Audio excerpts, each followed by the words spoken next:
Cześć, witam Was serdecznie na dorota.in. Pokażę Wam dzisiaj, jak w szybki sposób przygotować biszkopt karmelowy, który potem można wykorzystać jako podstawę do przygotowania pysznego ciasta z kremem albo z owocami. Trzeba zacząć od zrobienia samego karmelu, rozpuścić cukier, a kiedy już się rozpuści, to bardzo powoli i stopniowo dodawać wodę i całość zagotować tak, żeby zgęstniała i całość się musi oczywiście też zezłocić.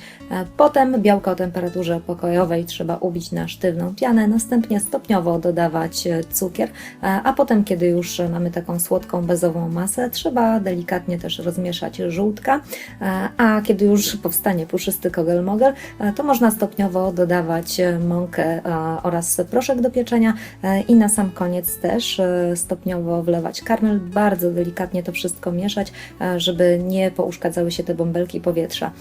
Trzeba potem masę przełożyć do foremki wyłożonej papierem do pieczenia albo wysmarowanej tłuszczem i wysypanej mąką i wstawić do piekarnika nagrzanego do 180 stopni Celsjusza, a właściwie lekko podgrzanego przez kilka minut, ale nastawionego na taką temperaturę i piec przez 30 minut, nie otwierając piekarnika do tak zwanego suchego patyczka. Ciasto potem trzeba wystudzić w foremce na kratce, a po wyjęciu można przekroić na pół, nasączyć jakimś likierem albo kawą, albo sokiem i przełożyć kremem czy bitą śmietaną z dodatkiem opcjonalnie owoców. Mam nadzieję, że ciasto przypadnie Wam do gustu. Więcej przepisów znajdziecie na dorota.in.